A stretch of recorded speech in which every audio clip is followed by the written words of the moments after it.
Now it's time to talk about drones. Everyone loves drones. Drones have come a long way over the years. This is what I used to fly ages ago. Really overly expensive, hard to fly. You had to mount a GoPro, a really old GoPro, got garbage footage, but that's where it was. And that wasn't really that long ago. And now we've gone to really sophisticated.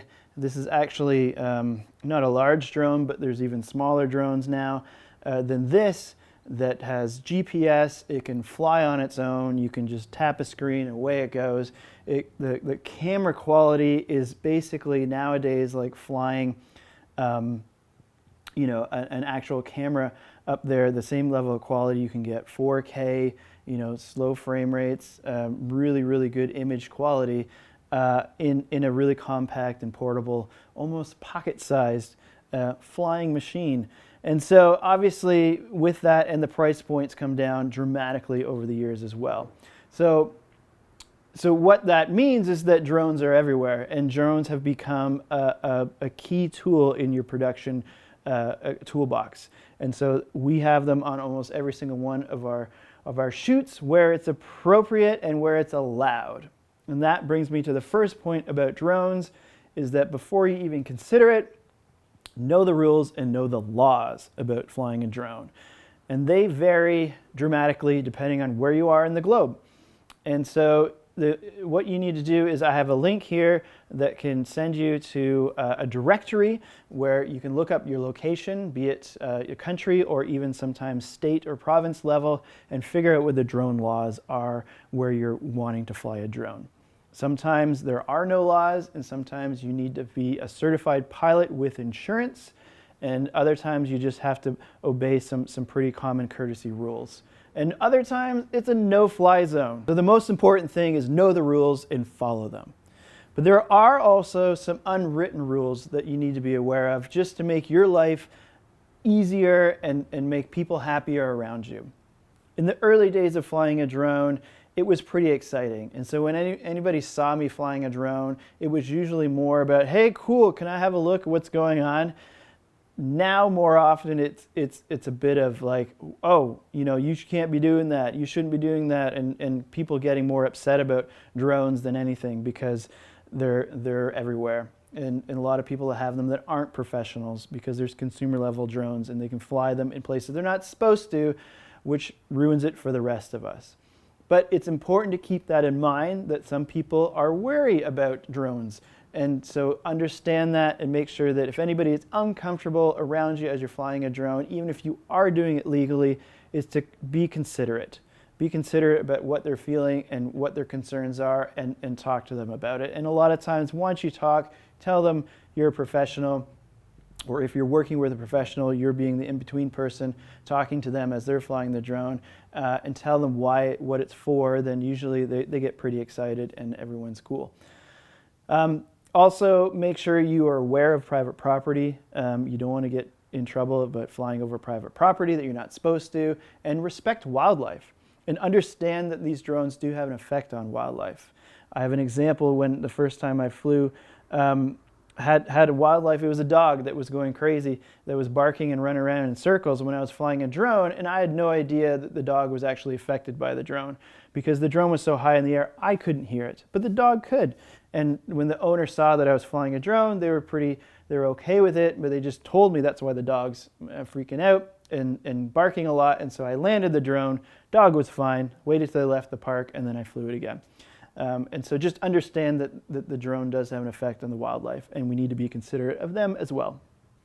So safety considerations as well. Don't ever put yourself or your drone in an unsafe position, and don't ever request a drone operator to do that. We don't want to get in a situation where we're putting people or property or anybody or even the drone at risk of damage. That's just going to be a headache that you do not want to deal with.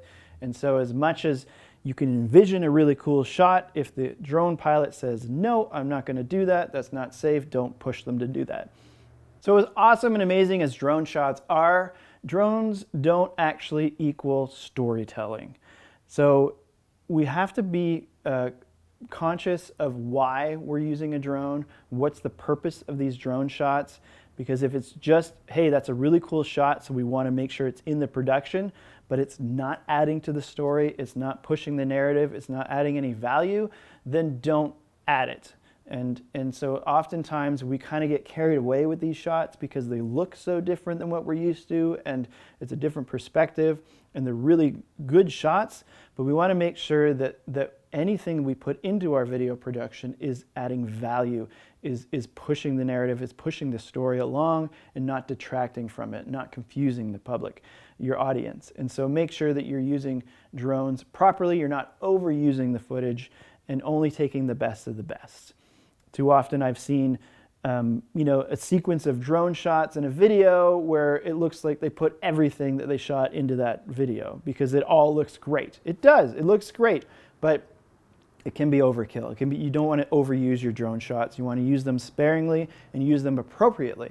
Some of the ways that we would use them appropriately and some of the reasons why we want to have drone shots in our video is establishing shots. Establishing shots are used to intro a location, to show a transition, to show that we're arriving somewhere, and no better way to do that than from way up in the air, because you can get a pretty wide angle from up there and do a really good establishing shot, and so that's a good use of a drone shot. Also transition sequences, because drone shots can be fairly neutral as far as what they're about. They're just nice looking kind of cinematic footage, and so if we need to transition from one scene to the next, change locations, a lot of times drone shots fit in really nicely as B-roll for transition sequences. Also, because of the height we can get and the perspective we can actually draw much better attention to our subject if we've got them in a place that they're a pretty, it's a clean surrounding. Like this example of this golfer, we can really show perspective and draw attention to our subject that way. And then, of course, one of the main reasons why we use them is because they provide unique perspectives. They give us a view that we can't see as people walking on the ground. If we're a pilot, we have a helicopter, these might be views that we can see on a daily basis, but they really can break up and add some quality and some different perspectives to our video, and that's where the wow factor is, because these are angles, these are views that we can't see on a regular basis because we're not a bird. And so showing some unique perspectives is another good use of drones. So a few quick tips for making your drone shots look more cinematic. Of course, we want to make sure that we're flying at the right time of day. Just like the rest of our video production, we don't want to be filming during the harsh midday sun. Golden hour, the magic hour, day in the morning or in the evening is prime because the lighting's going to be great. And when you're flying up in the air, you get a much better perspective. The light kind of can bathe the whole place in that orange light, and the colors are going to pop and everything's going to look much more rich and dynamic.